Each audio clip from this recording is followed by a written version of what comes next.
그 이유가 뭔지 오늘 또 말씀 통해 은혜 받으시기 바랍니다. 오늘 여러분과 함께 나눌 말씀의 제목은요, 우리에게 남은 때가 충분하지 않다. 우리에게 남은 때가 충분하지 않다. 이 제목으로 또 함께 은혜를 나누고자 합니다. 우리 이제 10월 이제 벌써 13일인데요. 지난달, 그러니까 9월 23일에 미국 뉴욕에서는 유엔기구 행동 정상회의라는 것이 열렸습니다. 지금 이 지구의 온난화 문제를 해결하기 위해서 세계 각국의 정상들이 이제 모여서 대책을 논의하는 그러한 자리였죠. 이 회의가 사실 열리는지도 잘 몰랐는데, 사실 이 회의에서 화제가 된 것이 있는데요. 그건 뭐냐 하면 이 회의에서 연설을 했던 한 사람 때문입니다. 그는 누구냐 하면 16살의 소녀 그레타 툰베리라고 하는 아직 그러니까 우리로 치면 중학생 또는 고등학생 정도 나이밖에 되지 않았는데, 세계 각국에 우리가 이름만 들어도 다 아는 트럼프나 또 각국의 아주 유명한 그 정상들이 모여 있는 그 자리 앞에서 연설을 했다라고 하는 것이죠. 자, 이 스웨덴에 사는 이 어린 소녀가 뉴욕에서 연설을 하기 위해서 뉴욕까지 오는데, 비행기를 타고 오는 게 아니고 이 친환경 보트를 타고 오랜 시간이 걸려가지고 그렇게 도착을 했다라는 그러한 이야기도 들었습니다. 이 연설의 한 장면을 우리 일부분만 잠깐 한번 보고 우리 이야기를 계속 나눠 보도록 하겠습니다. 네.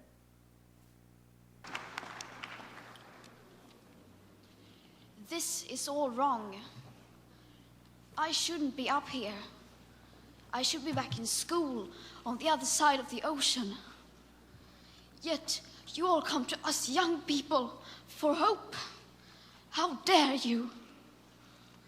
You have stolen my dreams and my childhood with your empty words, and yet I'm one of the lucky ones. People are suffering. People are dying. Entire ecosystems are collapsing. We are in the beginning of a mass extinction, and all you can talk about is money and fairy tales of eternal economic growth. How dare you? 이 정도까지 우리 보도록 하겠습니다. 자막이 잘 보이셨나 모르겠어요. 예. 우리 연설 중에도 이렇게 이야기가 나왔는데, 자기가 16살인 내가 왜 지금 학교에 가지 않고 왜 이 세계 정상들 앞에 서 있는가, 이런 이야기를 하고 있습니다. 우리가 생각하는 것도 그렇죠. 16살이면 학교가 있어야지 뉴욕에 와서 뭐 하는 거냐 라고 이렇게 질문을 할 수 있겠죠. 왜 이 소녀는 그렇게 여기에 나와 있느냐, 무엇 때문에 이 소녀가 환경운동을 한다고 나와 있느냐라는 것이죠. 그것을 이야기하기를 이 자신의 미래가 사라질 수도 있다라고 하는 어떤 절박함 때문에 그렇다라고 이렇게 이야기를 했어요.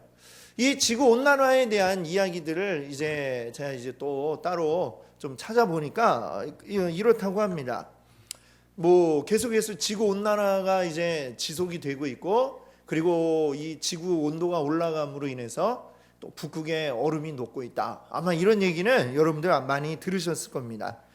그 지구 온난화를 일으키는 주된 그 범인은 바로 탄소죠. 이 화석 연료, 그러니까 기름이나 이런 것들을 뗄 때 나타나는 이 탄소 그 매연들이 이 대기를 둘러싸고 지구 온도를 상승시키고 있다라고 이렇게 얘기를 하죠.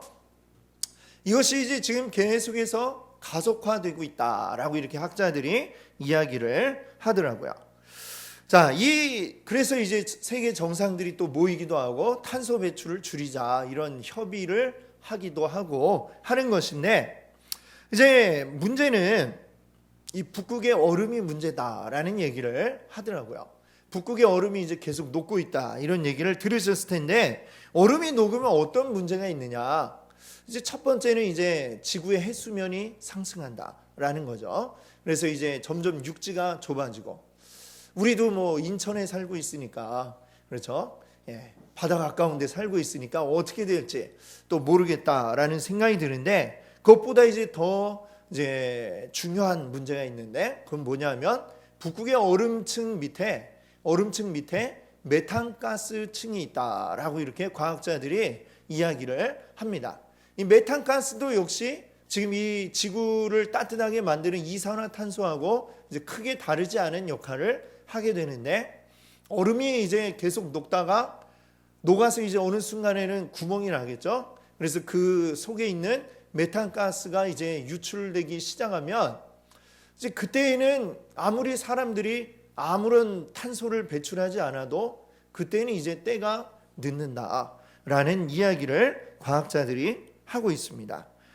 그러니까 이제 그렇게 되기 전에 얼른 빨리 이제 우리 더 이상 이 북극의 얼음이 녹지 않도록 탄소의 배출을 이제 빨리 줄이는 노력을 해야 된다라고 이렇게 지금 이제 학자들은 이야기하고, 그런 문제들 때문에 이제 또 세계 정상들이 협의도 하고 하는 것이죠.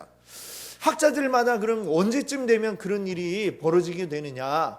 이제 각각 이제 뭐 자기 연구한 자료를 토대로 발표를 하는데, 아주 비관적으로 보는 학자들은 뭐 한 2년에서 5년 사이에도 그런 일이 있을 수 있다, 이렇게 얘기를 하기도 하고, 그 외에 이제 좀 뭐 대체적으로 일반적인 대부분의 학자들이 이야기하는 바로는 한 30년에서 50년, 지금 이 추세대로라면 30년에서 50년이면 그런 이제 돌이킬 수 없는 때가 올 수 있다라는 의견을 이제 내고 있다고 합니다.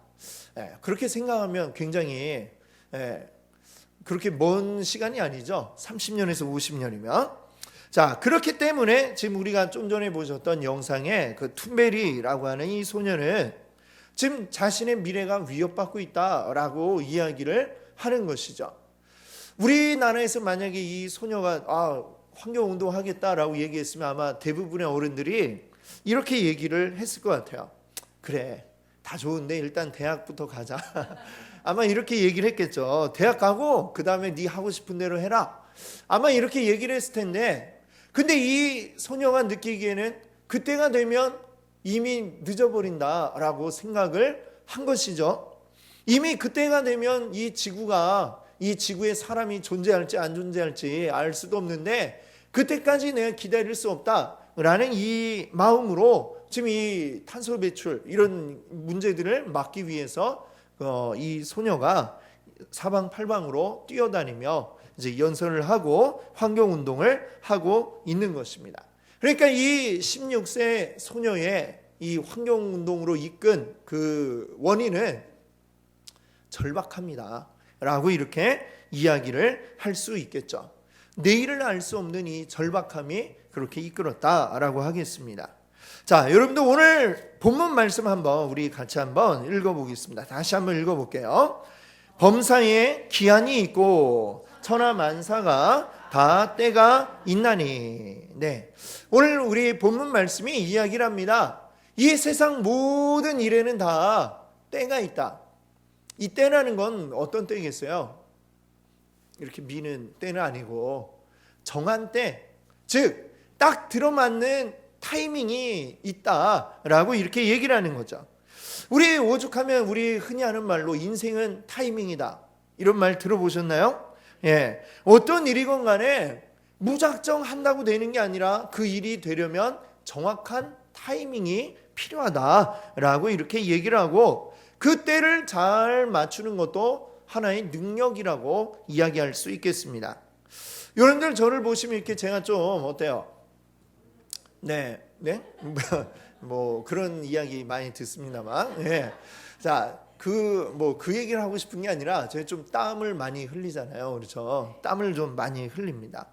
이게 뭐 제가 요즘에 하루 이틀 된 얘기가 아니라, 예, 늘 땀을 많이 흘렸어요, 제가. 예, 젊었을 때부터. 예, 제가 군대에 있을 때도 땀을 많이 흘렸습니다. 그때도 뭐 평상시에 뭐 이렇게 그냥 땀이 줄줄줄줄 새고 있는데, 자, 특별히 이제 군대에서 이제 작업을 많이 하잖아요. 삽 들고 나가서 작업을 많이 하는데, 뭐 저는 삽질 한 번만 하면 그냥 일단 땀이 막 나니까 그때에 어떤 일이 있었냐면 간부가 이제 딱 지나가다가 딱 봤습니다.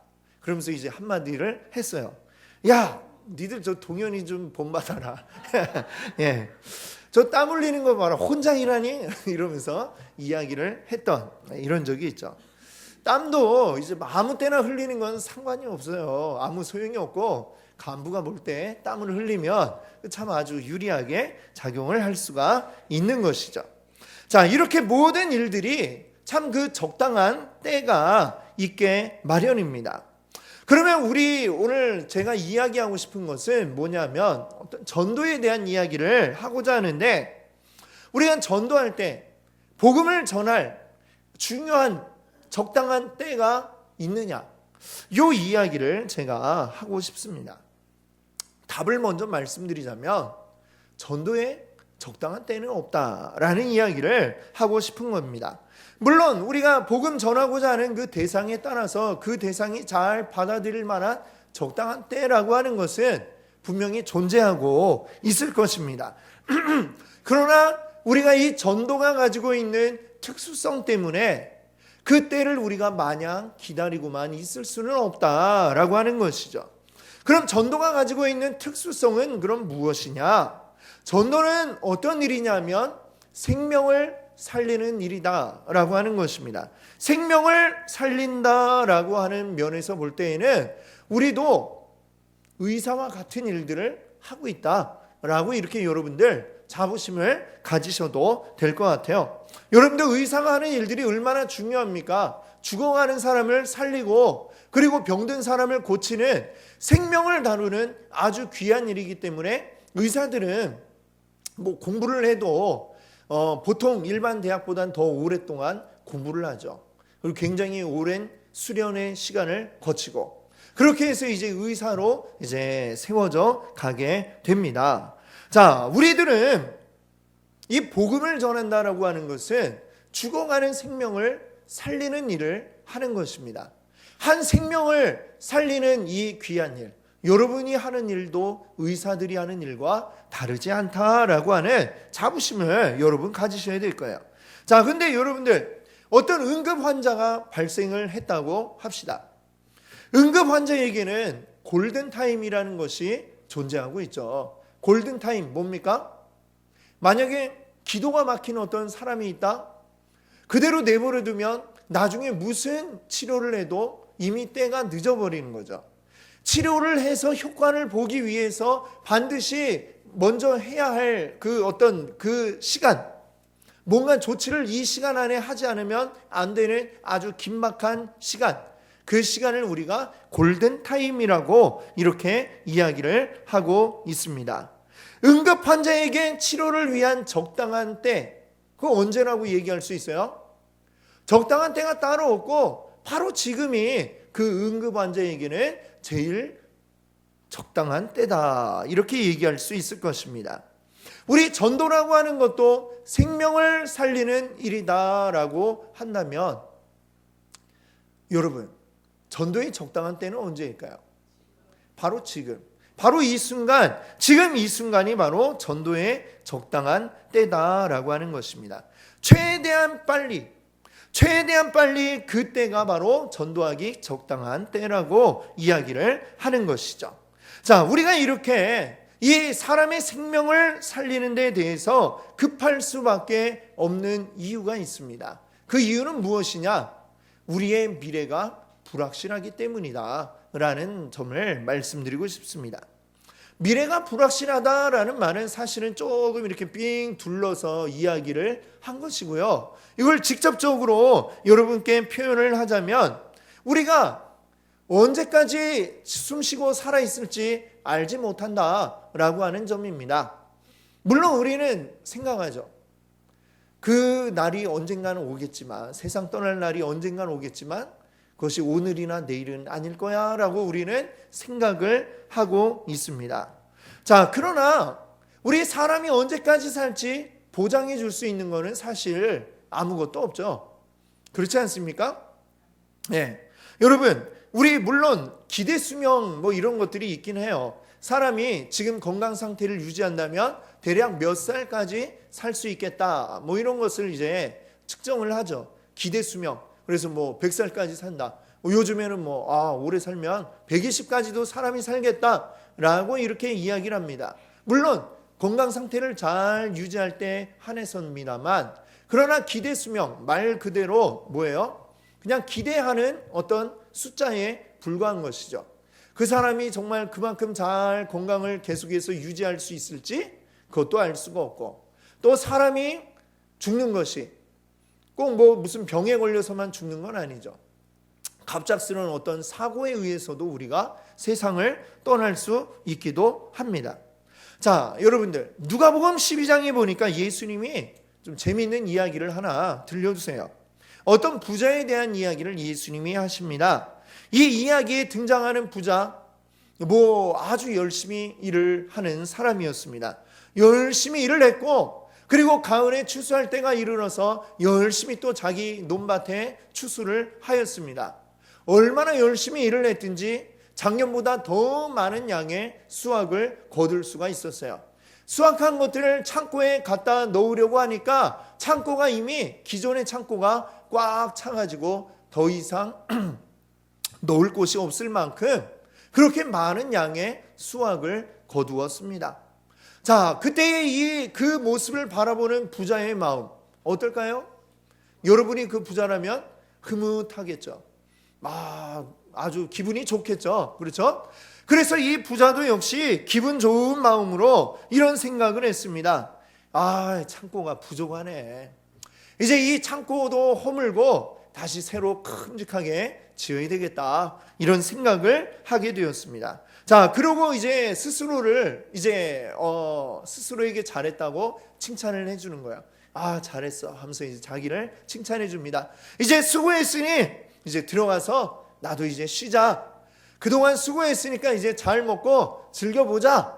이 생각을 하면서 집으로 들어갔다라고 이렇게 예수님이 말씀하시면서, 뒤이어서 예수님이 근데 거기에 한마디를 덧붙이십니다. 뭐라고 하느냐? 굉장히 충격적인 이야기를 하세요. 자, 누가복음 12장 20절 한번 같이 읽어볼까요? 하나님은 이르시되 어리석은 자여 오늘 밤에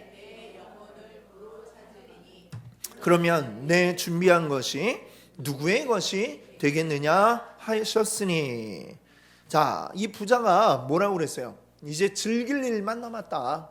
열심히 수고했고 나쁜 짓을 해서 돈 번 것도 아니고 수고하고 노력해가지고 열심히 벌어서 이제 즐길 일만 남았네 하면서 들어갔는데, 예수님 말씀이 오늘 밤에 그의 영혼을 하나님이 거두어 가시면 이 창고에 넣어놓은 그 수많은 것들은 다 누구의 것이 되겠느냐? 법적 어떤 상속 그 사례에 따라서 분배가 되겠죠. 아내와 자식들이 나누어 가지게 되겠죠. 자, 여러분, 우리 흔히 하는 말이 있습니다. 오는 데는 순서가 있어도 가는 데는 순서가 없다. 이런 말이 있잖아요. 그렇죠? 이 세상에 태어나는 거는 순서가 있지만 이 세상 떠나가는 데는 순서가 없습니다. 나이 들었다고 빨리 가는 것도 아니고 젊다고 더 늦게 가는 것도 아니고, 우리가 그것을 알 수가 없고 보장할 수가 없는 것이죠. 어떨 때 보면 참 즐긴 게 사람 목숨이다 라고 할 수도 있지만, 또 어떨 때는 이렇게 사람 목숨만큼 어이없게 또 끊어지는 경우가 또 없구나라는 생각도 우리가 하게 됩니다. 우리는 마치 우리의 생명이라고 하는 것이 수돗물을 꼭지를 틀면 거기서 물이 콸콸콸콸 쏟아지는 것처럼 우리의 생명을 생각할 때가 있습니다. 수돗물이라는 것은 우리가 돈만 낸다면 어때요? 끊어지지 않고 계속해서 한정없이 물이 흘러나오는 게 수돗물이죠. 근데 우리의 생명은 수돗물이 아니다라고 하는 것입니다. 수도 탱크가 있어서 그 탱크 안에 저장된 물만 나올 수 있다라는 것을 우리가 기억하지 않으면 안 되는 것이죠. 그 탱크의 용량도 사람마다 다 달라서 어떤 사람은 1.5리터 페트병만한 통이 있는지 어쩐지 알 수가 없습니다.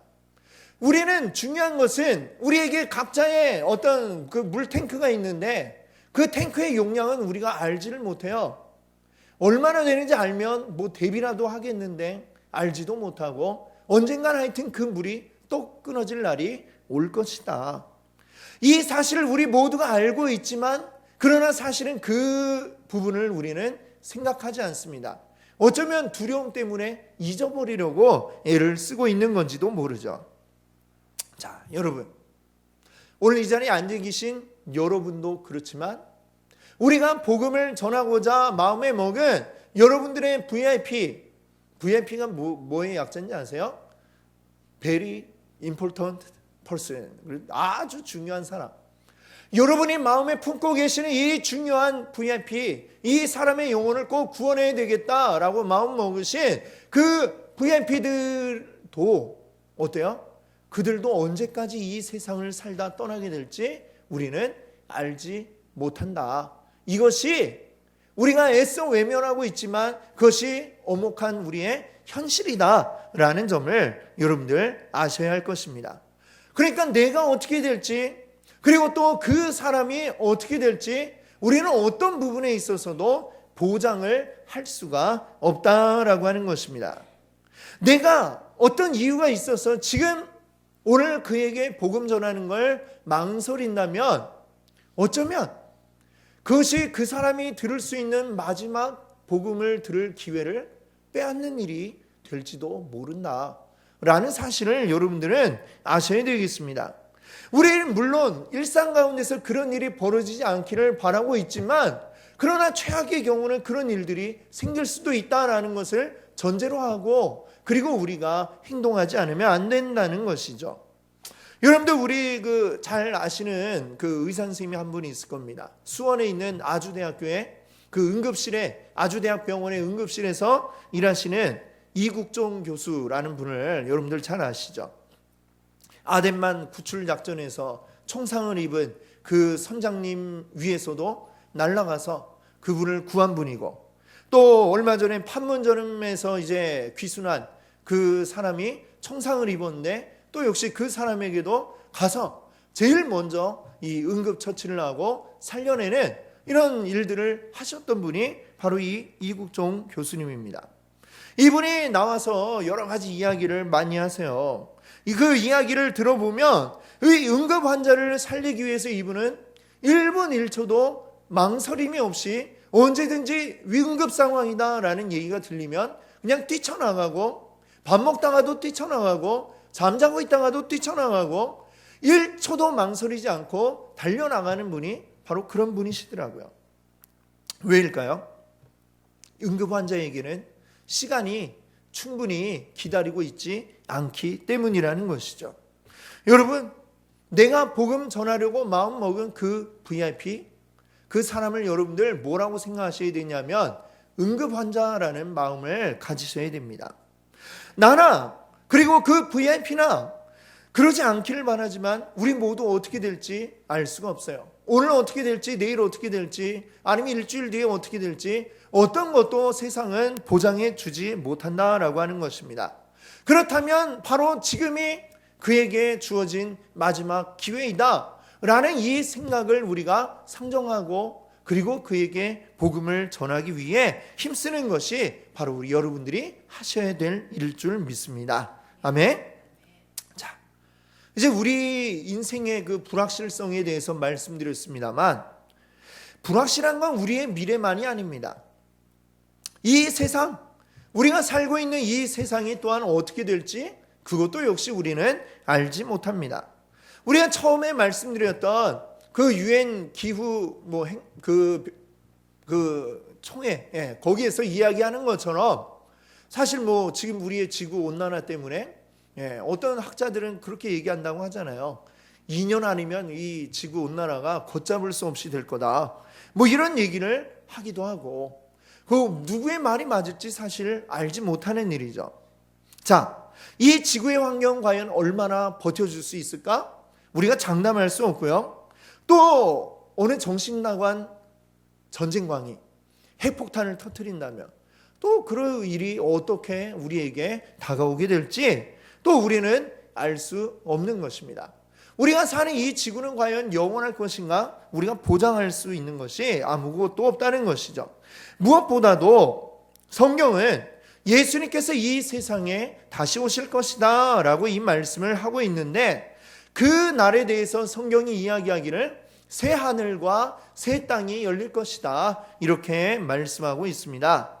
그 날에는 이 세상에서 하나님을 떠나서 하나님을 대적한 모든 것들이 심판받게 될 것이고, 반면에 하나님 뜻대로 하나님 말씀 안에 살아가던 자들에게는 하나님과 함께 영원한 기쁨을 누리는 그 날들의 시작이 될 것이다 라고 이렇게 성경은 이야기하고 있습니다. 자, 그렇다면 그 날은 어떤 날이냐면, 그 날은 이제 더 이상 전도할 필요가 없어지는 날이 되는 것이죠. 그 뒤에는 이제 그 모든 하나님 알지 못하던 자들은 심판 가운데 떨어지기 때문에 더 이상 전도할래야 전도할 대상자가 남아있지 않은 그런 날이 될 것이다 라고 하는 것입니다. 그럼 전도를 하려면 우리는 언제까지 할 수 있느냐? 우리 예수님께서 다시 오시기 전까지만 우리는 그 일을 할 수 있다는 것이죠. 그러면 이제 우리에게 문제는 그럼 그 날이 언제냐라고 하는 게 이제 문제가 되겠죠. 그럼 언제인데 우리가 언제까지 전도를 할 수 있느냐? 자, 성경은 근데 그 날이 언제인지 정확히 모른다, 알 수 없다, 알려주지 않겠다라고 성경은 이야기를 하고 있습니다. 그 날에 대해서 설명하고 있는 데살로니가전서 5장 1절부터 3절까지 말씀을 한번 같이 읽어보겠습니다.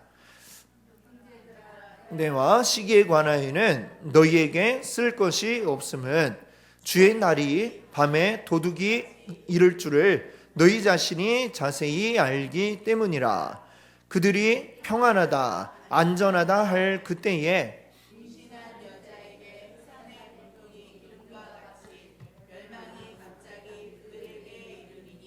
결코 피하지 못하리라. 아멘. 자, 그 날에 대해서 데살로니가전서가 이야기하기를 그 날이 언제인지에 대해서는 쓸 게 없다. 왜? 쓰고 있는 이 데살로니가전서의 저자도 나도 몰라요 라고 이야기를 하는 겁니다. 근데 그 날에 대해서 이야기할 게 있는데 분명한 거는 뭐냐? 그날은 언젠가 분명히 우리에게 닥칠 것인데 어떻게 닥치게 될 것이냐? 도둑이 밤에 갑자기 오듯이 그렇게 그날이 올 것이다 얘기하고 있습니다. 혹시 여러분 집에 도둑 맞은 경험 있는 분이 계신가요? 네. 다행히 우리 중에는 안 계신 것 같아요. 그런데 도둑이 예전에 제가 살던 집에 그 주인집인가? 그때 이제 새해 들어 살 때인데 그 주인집에 도둑이 어느 날 들었습니다. 갑자기 집에 왔더니 막 경찰차가 앞에 와 있고 막 이러더라고요. 자, 도둑이 언제 올지 만약에 알았더라면 도둑 맞기 전에 경찰이 와 있었겠죠. 그렇죠? 알지 못하니까 도둑 맞은 뒤에 경찰이 와가지고 이제 뭘 조사를 하고 이렇게 하는 겁니다. 도둑은 어떻게 와요? 예상치 못할 때에 갑작스럽게 와가지고 싹 다 털어가는 게 도둑이다 라고 하는 것입니다. 자, 3절에 보면 또 이런 이야기를 해요. 마치 임신한 여자에게 해산의 고통이 이름과 같이 그날이 올 것이다 라고 이야기를 합니다. 이제 처음에 아이를 임신을 하게 되면 병원에 가서 이제 진료를 받죠. 그러면 의사가 아이의 그 발달 상태를 보고 대략 몇 주 되었네요 라고 이렇게 얘기를 해주죠. 몇 주가 되었으니까 이제 정상적으로 딱 이 아이가 태어난다면 출산 예정일이 언제가 됩니다 라고 이렇게 또 얘기를 해줍니다. 그래서 대략적으로 이쯤에 아이가 태어나겠구나 라고 생각을 하고 있죠. 그런데 이 아이가 출산 예정일에 딱 맞춰갖고 태어나나요?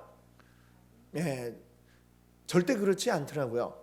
저희 이제 큰 아이가 그 태어날 날을 이제 딱 그 출산 예정일을 받아놔서 이제 저는 뭐 가까워오긴 했지만 안심하고 자고 있던 어느 날 밤, 제 아내가 막 저를 깨우더라고요. 그래가지고 막 아무래도 가야 되겠다, 산부인과에 가야 되겠다 얘기를 하더라고요. 그래서 저는 이렇게 얘기를 했어요. 아직 2주나 남았는데 무슨 소리야, 빨리 자자 이러고 다시 잠들었다가 큰일 날 뻔했죠. 그때 2주가 남았는데, 예정일보다 2주가 남았는데 갑자기 막 산통이 오는 거야. 그리고 병원에 가니까 아이가 금방 태어나더라고요. 그러니까 참 이 갑작스럽게 그날이 예상치 못하게 대략적으로 이쯤 되려니 했는데 2주나 전에 먼저 태어나니까 당황할 수밖에 없는 그 기억이 저에게는 있습니다. 여러분, 우리 주님이 우리에게 다시 오실 그 날도 역시 마찬가지라고 하는 것이죠. 언제 우리에게 오실까? 대략적으로 이쯤에 오시려니 라는 마음은 우리 가운데 있지만 그 출산 예정일보다 먼저가 될지 뒤에가 될지 우리는 알지 못하고 그때가 정확히 언제인지 알 수가 없습니다. 알 수가 없기 때문에 그래서 우리는 그 날을 늘 대비하고 있지 않으면 안 된다라고 하는 것입니다. 그 날이 오고 나면 더 이상 우리가 전도하고 싶어도 그때에는 이미 모든 때가 지나가 버리고 기회는 이미 끝나버리게 되는 것이죠. 그러니 우리가 전도하려면 어떻게 해야 돼요? 바로 지금 이 순간, 지금 우리가 하지 않으면 안 된다라고 하는 것입니다. 여러분, 오늘 제목, 본문, 우리 설교 말씀의 제목을 다시 한번 우리 다 같이 읽어보겠습니다. 한번 같이 읽겠습니다. 우리에게 남은 때가 충분하지 않다. 아멘. 그렇습니다. 우리에게는 다음이라는 시간을 기약할 정도로 충분한 시간이 우리에게 남아 있을 수도 있지만 그런지 어쩐지 우리는 알지 못한다라고 하는 것입니다. 어떤 다음 기회가 올 수도 있지만 그 다음이 꼭 오리라는 보장이 없기 때문에 여러분, 우리가 충분히 낙관할 수 있는 어떤 근거가 있다면 거기에 맞추겠지만 그런 근거가 없다면 어떻게 해야 되겠어요? 최악의 상황에 맞춰서 대비를 하는 것이 바로 지혜로운 사람이라고 할 수가 있겠죠. 우리 인생의 남은 시간이 얼마나 될지 우리가 알지 못하고요. 우리가 살고 있는 이 세상의 마지막이 언제가 될지 우리는 역시 알지 못하고 있습니다. 여러분께 비관적인 어떤 생각을 해가지고 여러분 마음을 우울하게 하려고 이런 말씀을 드리는 것이 아니라 오늘 우리가 무엇을 위해, 무엇을 가장 중요하게 생각해야 될 것인가 라는 점을 여러분께 말씀을 드리는 것입니다. 우리 앞에 우리에게 펼쳐진 미래는 불확실의 연속입니다. 무엇이 어떻게 될지 우리는 알 수 없어요. 그렇다면 지금 이 순간이 우리에게는 가장 확실한 순간이다. 지금보다 더 확실한 순간은 없다라는 생각을 우리가 해야 될 것입니다. 그래서 바로 지금 우리가 해야 할 일은 뭐예요? 생명을 살리는 일을 지금 우리가 하지 않으면 안 된다라는 말씀을 여러분께 드리는 것입니다. 여러분, 생명을 살리는 일은 뒤로 미뤄서는 안 되는 일입니다. 이것이 가장 급한 일이요, 가장 중요한 일이며 또한 가장 가치 있는 일이기 때문입니다. 여러분, 우리 다음 주는 앞에 보시다시피 어떤 날입니까? 추수감사주일이면서 또 동시에 VIP 초청 축제의 날이기도 합니다. 우리가 마음에 품고 이분에게 꼭 복음을 전하겠습니다. 여러분 마음에 작정하셔서 여러분 그 작정서를 다 내셨죠. 여러분의 마음에 품었던 이분들, 지금 이번 기회를 놓치면 그 다음 기회가 올지 안 올지 우리는 알지 못합니다. 어떤 이유로든지 여러분들 잘 안 되는데 이번에 안 되면 다음에 하지 뭐, 이런 마음을 혹시라도 품고 계신다면 그 다음이라는 기회가 올지 안 올지 우리는 알 수 없으니 여러분들 그 다음을 기대하지 말고 바로 지금 이 순간 최선을 다하시기 바랍니다. 지금 이 순간이 여러분 VIP들에게는 바로 골든타임임을 여러분 기억하시기 바랍니다. 골든타임을 넘기면 때는 늦습니다. 이 골든타임을 넘기지 말고 여러분들 생명을 살리는 일을 하시는 그런 여러분들 되시기를 바랍니다.